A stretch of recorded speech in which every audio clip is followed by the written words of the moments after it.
Every day, the first person there before the sun would be Jordan.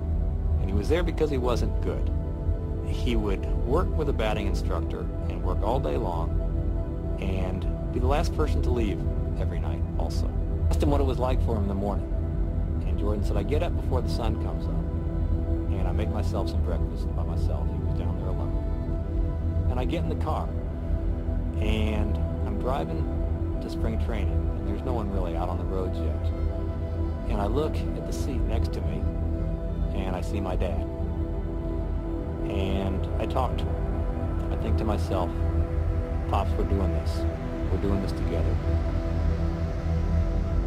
And the day would end, and he would say to the batting instructor, can we do a little more? I think I'm getting this. I think I'm learning this. I think I'm getting this. And that's when Sports Illustrated put him on the cover, saying that Michael Jordan is a Bears baseballer.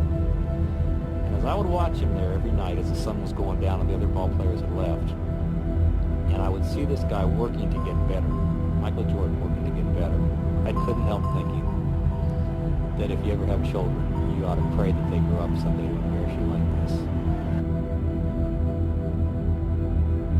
What he did teach me was, don't be afraid to try. The worst thing that can happen is that it doesn't pan out the way that you envision it. But at least you know that by giving it a shot. You never succeed without that possibility of failure. Each time that I do something, I can win or I can lose. And that inner confidence that you gotta have to take that chance.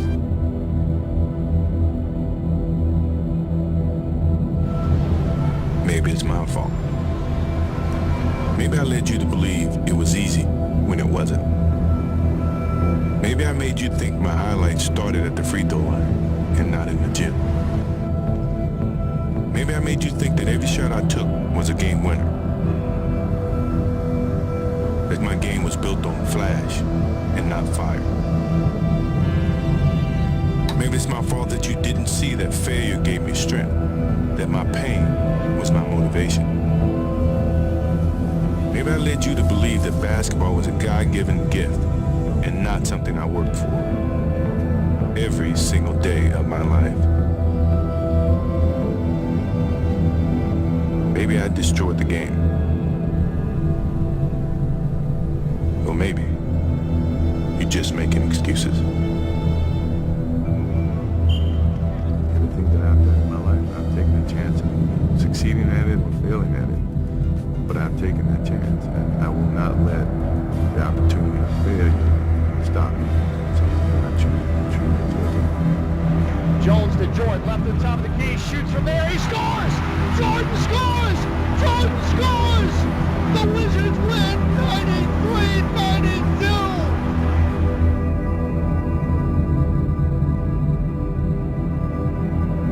You've had a lot of fantastic moments in sports. What's the greatest moment?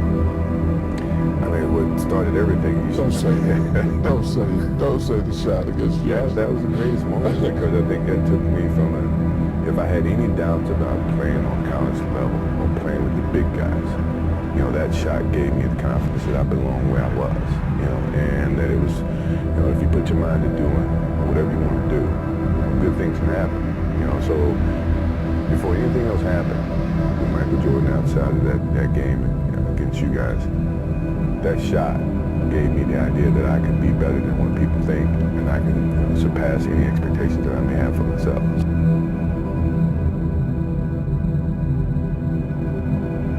Let me turn it. What's your greatest disappointment in sports? I haven't had any disappointments. I mean, sports is a tool that teaches, and it teaches you bad things. It can also teach you good things. It's how you perceive those things. I've looked at every experience that I've had, negative and positive, and taken that as a positive.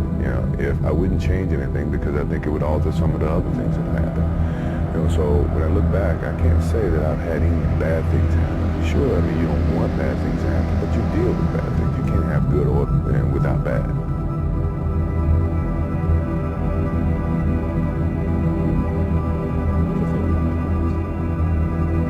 Myself. If I could really elaborate on one. say it myself, so then as an athlete, is that because a lot of times I had to battle with myself and keep challenging myself. That to me was why I would say the biggest battle was myself, because you get to a certain pinnacle, you got to find some ways to keep going out there and play 82 games.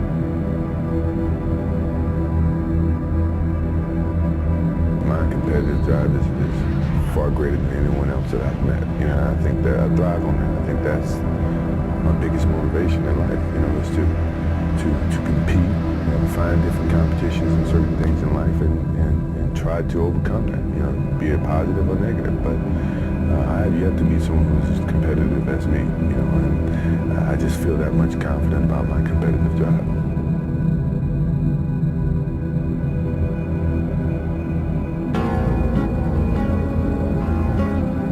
I've missed more than 9,000 shots in my career. I think what made him so special as a marketing icon is that he was natural. Today, when everyone really tries to be like Mike, they're trying so hard to invent a persona. I think that people see through that and it doesn't stand the test of time. I've failed over and over and over again in my life.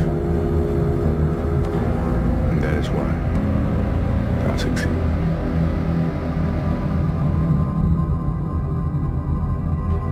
He runs his corporate empire from high atop Chicago, the city that made him famous.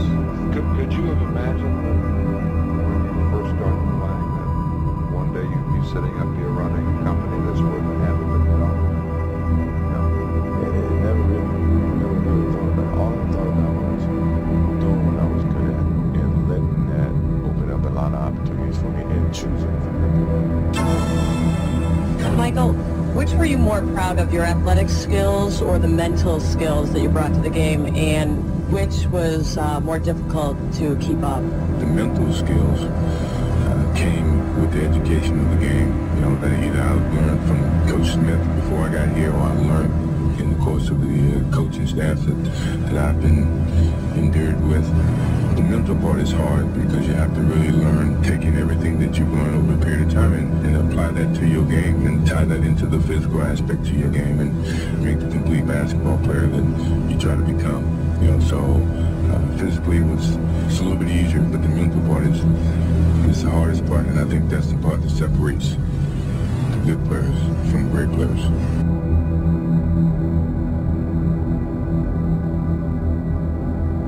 There's a lot of conversations about what your game is capable of achieving. And I'm a firm believer that if you have a good game, your game is going to say that. You don't have to say it. So I guess just trying to play down some of the trash talking, you know, animosity that's between your words and the whole promotional thing. Let your game be your promotional part. And that was how our game gave the labels of what our basketball skills were. And then the marketing came around it, and now it's changed. So I'm trying to revert back to where your game do all your talking instead of what we may say and what someone else may say about your game.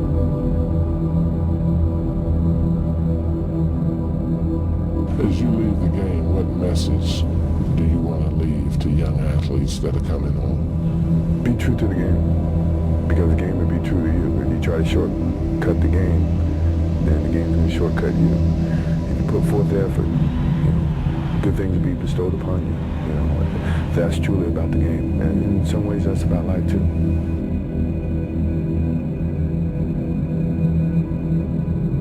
One day you might look up and see me playing a game at 50. Oh, don't laugh. None of that. Never say never. Because limits, like fears, are often just an illusion. Thank you very much.